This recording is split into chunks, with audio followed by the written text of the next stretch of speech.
Děkuji za uvedení. Dobré odpoledne vám i divákům. Já bych chtěl říct, že celá mise se v zásadě shoduje na tom, že v České republice je problém s tím, že ministerstvo financí v minulém volebním období skutečně odvedlo velmi špatnou práci při implementaci evropské směrnice proti praní špinavých peněz. Ta implementace je podstatně slabší než v jiných zemích, například na Slovensku.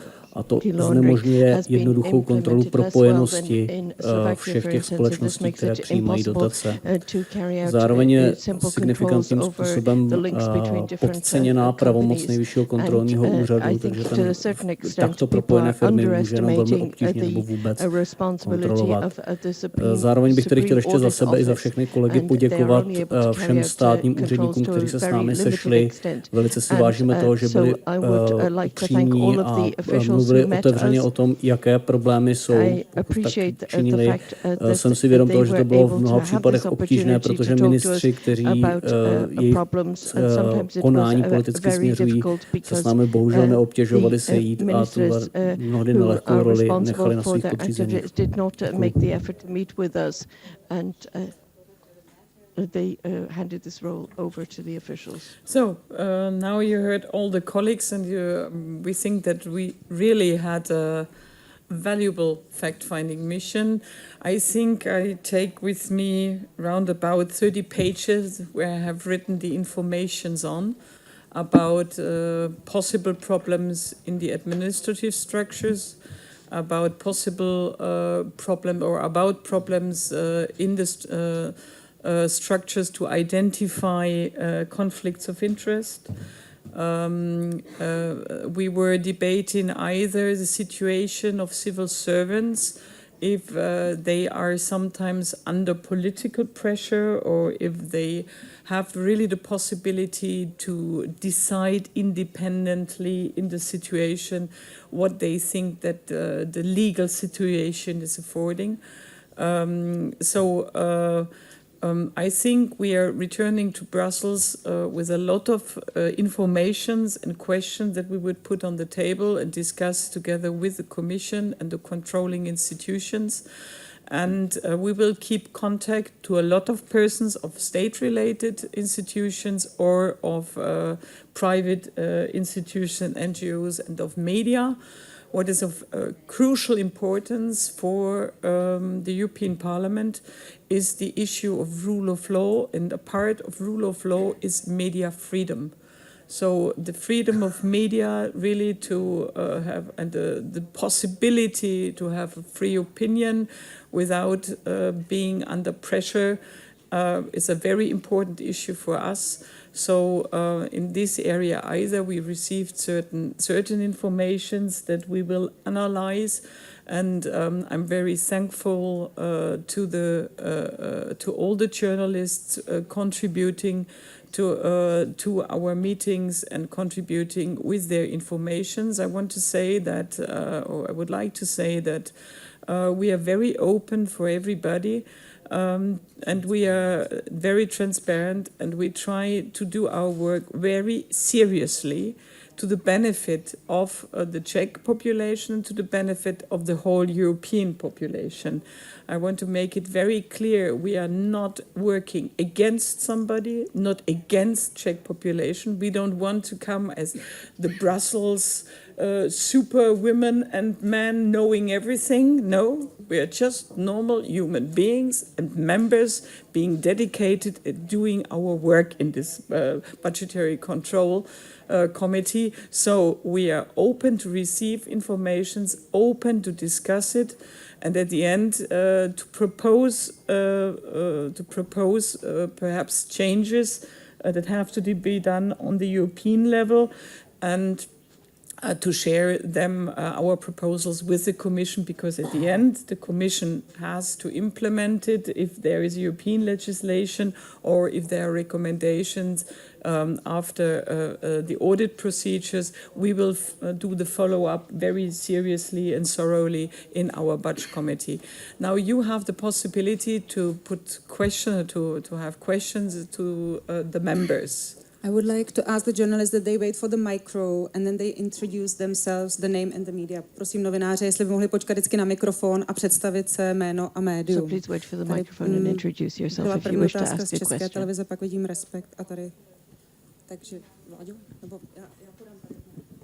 The first question is from Martin the Czech Schneider, Česká television. televize, dobrý den, já bych se rád zeptal I'm na dvě Martin věci. Schneider from Czech Zajímá mě television. za I have prvé two to, questions. do I'm jaké míry interested vy jste in tady mluvili finding o out tom, to že what jste extent se zajímali o celý systém what you were dotací, talking ale about zmiňovali jste the tady fact také jméno českého that you were premiéra. interested in the Do whole jaké system míry of tedy ten subsidies, but you údajný mentioned the střet name of the zájmů Czech právě Prime Andreje Minister. Babiše To what byl tématem extent těch informací, které jste zjišťovali. is A pak by mě zajímalo this to, co tady naznačil pan europoslanec conflict of Peksa, a interest. to, že jste se tedy nesetkali s ministry, What are the sources of information and what Mr. Peksa was saying that you did not meet with a minister or a prime minister? What is your reaction to that, and what would be your reaction?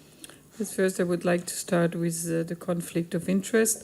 So we try to get informations about the system to avoid, to prevent conflicts of interest or to detect conflicts of interest. We try to analyze who is responsible.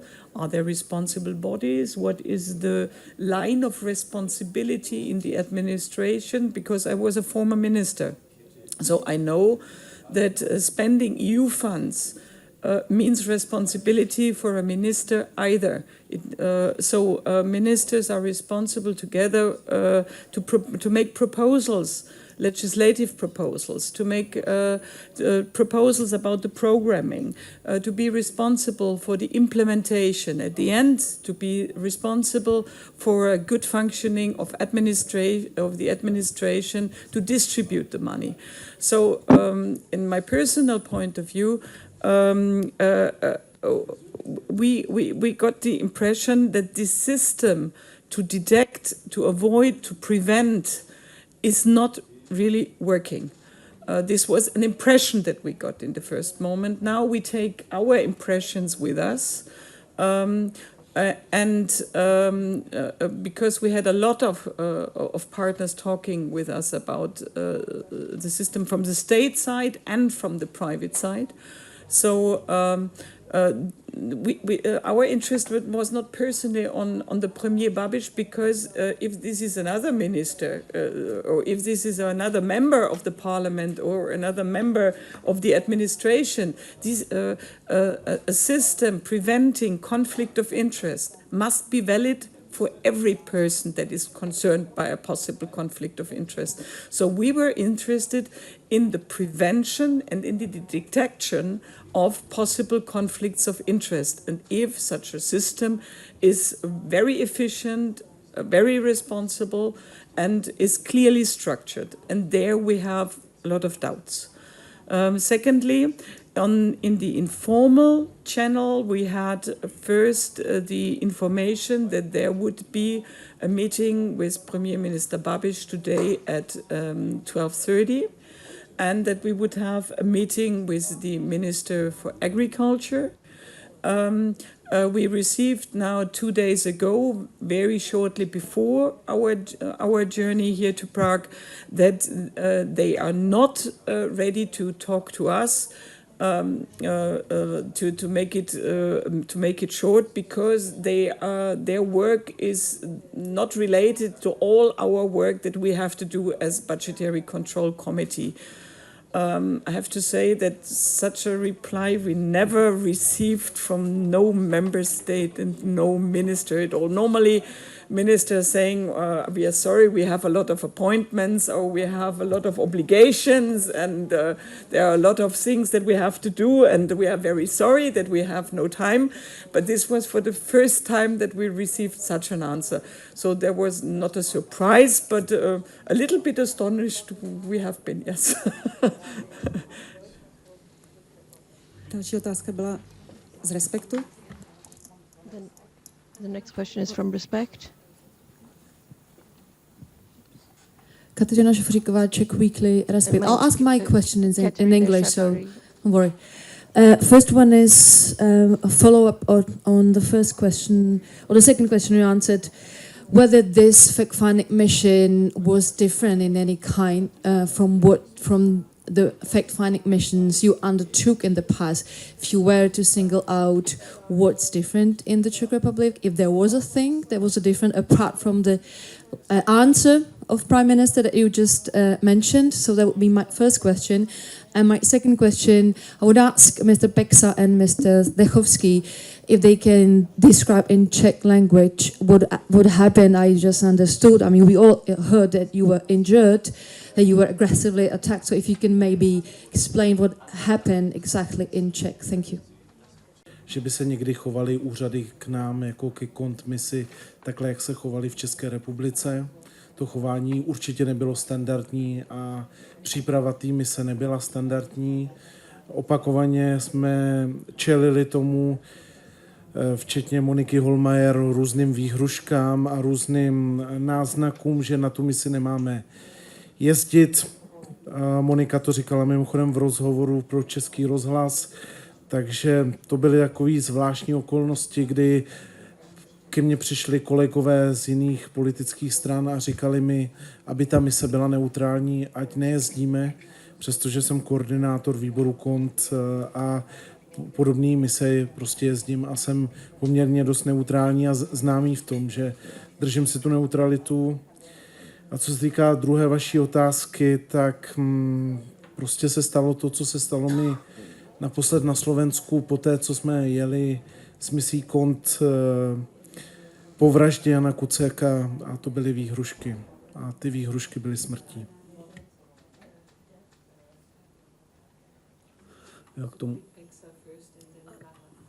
Já bych k tomu asi dodal, v podstatě podívejte se na moji facebookovou zeď, co se tam pod těmi posty objevuje. Myslím si, že to není hezké.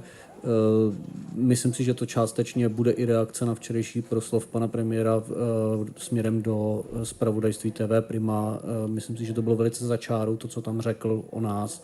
A krajně nevhodné prostě prohlašovat poslance Evropského parlamentu za vlastizrádce v situaci, kdy řešíme prostě konkrétní problémy s implementací evropské legislativy v České republice. Mi připadá naprosto skandální, speciálně z pozice českého premiéra, který s tím prostě má osobní problém. Toto je osobní problém pana premiéra, který se týká jeho střetu zájmů a není to prostě nějakým způsobem možno chápat jako zradu České republiky.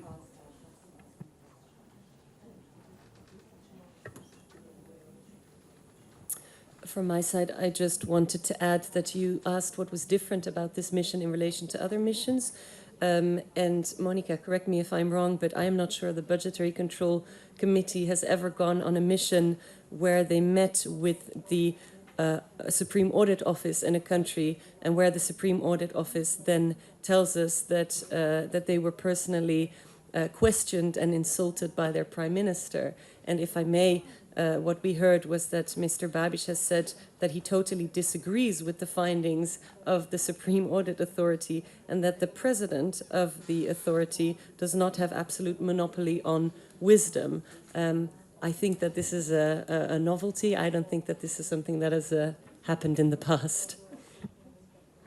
Perhaps I can add it a little bit. Lara is since a long time a member of the committee. So we were facing once a situation in Greece where it happened the same because the chief of the authority for statistical registration and the chief being responsible, the president of the Court of Auditors, were really aggressed at this time because this was a very complicated time. You asked what is different during our journey here to the Czech Republic. I'm very thankful, as the colleague Peksa said it, that the state-related bodies were really very friendly, informative, and that they were really trying to deliver to us information in the best way. I want to be very clear here. But the difference is we really saw that parts of the governments and or of the government-related parties were trying to undermine the respect for parliamentarians with the European Parliament and their impartiality. So we are coming from totally different political groups. We are surely not always. We surely don't have always the same opinion. That's very clear in the parliament and obvious. Here are sitting the Greens, there is sitting the Socialists. So we're really different. We invited colleagues of ANO and of Renew, so we invited every political group. Not everybody was available. So we are really doing an impartial job here. And I think it's a valuable job that we are doing because we try to analyze, for example, if procedures in the administration of EU funds are very complicated or too complicated, must be simplified so that not only big industrial conglomerates are able to make use of it, that a normal small and medium-sized company is able to use it. That the procedures are not so complicated that you need a lot of lawyers to fulfill it. To see, for example, I gave you the example of small farmers. You must know that if small farmers receive a doubling in their payment in the first pillar, this goes at the end to the detriment of the big companies, because big companies, in the thinking of the European Union, they have synergies, they have more possibilities to act than a small farmer. So this situation leads in most of the member states to the decision that there should be more funding for small farmers and for small enterprises. And there we see a difference here in the Czech Republic, in the decisions, in the political decision, and in the kind of structures. In other cases, there seemed to be a special support for small and medium-sized companies. So we have a lot of further questions, and we will continue our work because a fact-finding mission is not ending today. A fact-finding mission means it's a start to work on and to do follow-ups and to continue. This is not just a political show to appear and then to disappear again. Our work is a continuous work. So we will continue to analyze. Teď byla další otázka z českého rozhlasu. Filip Nerad, Český rozhlas. Já bych se chtěl zeptat, jak se ta zjištění, která si odvážíte z Prahy, promítnou do té rezoluce, kterou připravuje Evropský parlament o střetu zájmů premiéra Andreje Babiše. Zda se tam promítnou a jakým způsobem?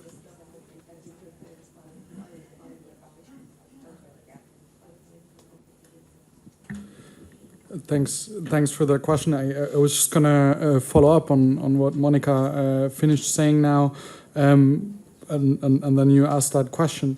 So there's two things basically that will happen now. One is that we, as a delegation that came here to Prague, will write a report on what we have found, our impressions here, and then disconnected in a way from that, the European Parliament has already said that we are going to have a debate and a resolution in the plenary of the European Parliament in March on the situation of the conflict of interest of Prime Minister Babiš. Obviously, I guess I can speak for all of us that we will voice the facts that we have found here on the ground within our political groups, and that the findings of this mission will be one of the important elements that will feed into the resolution to be adopted by the European Parliament. Já bych k tomu chtěl doplnit, že samozřejmě, že my musíme prověřit v současné době řadu podnětů a informací, které jsme dostali, a že tyto podněty a informace se samozřejmě promítnou do naší práce, takže je asi na snadě říci, že i v rezoluci se promítnou nová fakta, na které jsme tady narazili. A já jenom vám chci říct, že jakoby pro vaši představu, tak odvážíme si odtud opravdu desítky podnětů na kterýma se budeme v nejbližší době zabývat. Tímto vlastně ta mise nekončí. My musíme ověřit tyto podněty u Evropské komise, u OLAFu a u dalších institucí a určitě ty věci, které tady zjišťujeme, tak to jejich prověřování, po případě, když to předáme OLAFu, vyšetřování bude běžet příští měsíce. Další otázka byla tamhle Forum 24. Dobrý den, Johana Hovorková, Forum 24. Já bych se chtěla zeptat, jak by se mělo řešit, nebo jestli je vůbec problém podle vás, že český premiér v takovémto střetu zájmů vyjednává na Evropské radě o rozpočtu Evropské unie a zejména o víceletém finančním rámci, který se připravuje. A druhá otázka je k tomu, jaký máte dojem nebo jaké si odvážíte dojmy ze stavu médií v České republice.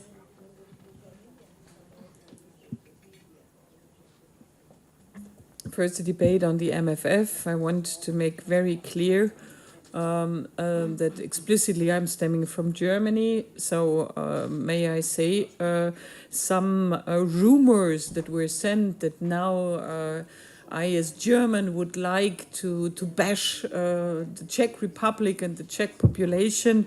I have to say I have so many friends here. No, I never would do this, not because I have friends here, but it is a very important area to have cohesion policy. So to try to help and to support each other, to have solidarity to each other. And I think this will be an important part in the new MFF for us, but it is important that there is an impartiality in the negotiation of MFF, so that really the interest of the population, the interest of the different member states, the interest of the social, economic and environmental situations in the situation of innovation, research is in the focus of our negotiations and nothing else. To make it clear. What was the second question? Media freedom. On media freedom, yes. I said it already. We observe it in several member states that there are new ownerships for several media.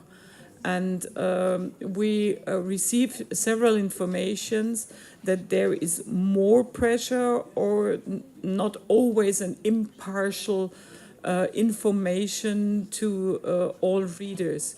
I had the impression, because I met you and a lot of colleagues, that you are doing a very, very engaged job. I wish you the best, and you can be sure that the parliamentarians will support you in the freedom for all journalists to bring the news and to comment and to do a very good job. So the rule of law mechanism and the rule of law monitoring includes the freedom of media. This is a very, very important point for us.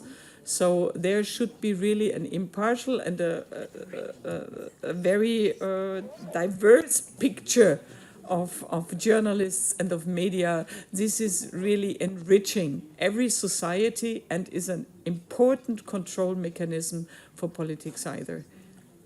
Just very briefly on the MFF negotiations and the conflict of interest situation.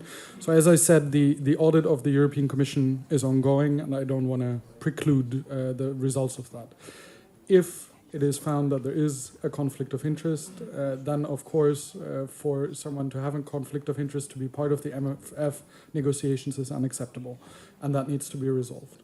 I also regret a bit, and I think we will have to look into this very, very shortly, that this whole procedure of analyzing whether someone is in a conflict of interest, the procedure then, it is normal in a country with rule of law that someone has the right to reply, but that this whole process, until we have the final finding conflict of interest or not, is taking way too long. And it is potentially allowing the conflict of interest situation to persist while, as you say, we are negotiating the MFF. So that is indeed a worrying situation that we're in, but it is the current legal rules that we're in as well, and that we can't just ignore either, but that we can work to improve hopefully in the future. Já bych jenom dodal, že jsme vznesli dotaz přímo na státní tajemnici pro evropské záležitosti, jakým způsobem je možno obdržet mandát premiéra pro vyjednávání na Evropské radě. Nebylo nám vyhověno, ani jsme nedostali uspokojivou odpověď na to, jaká probíhá evaluační procedura, zdali tam dodržuje to, k čemu byl mandátem zavázán. To znamená, v tuhle chvíli na tuhle otázku nemáme lepší odpověď, než že tam prostě něco dělá a my nevíme co. And now probably the last question, or yeah. So the question was there.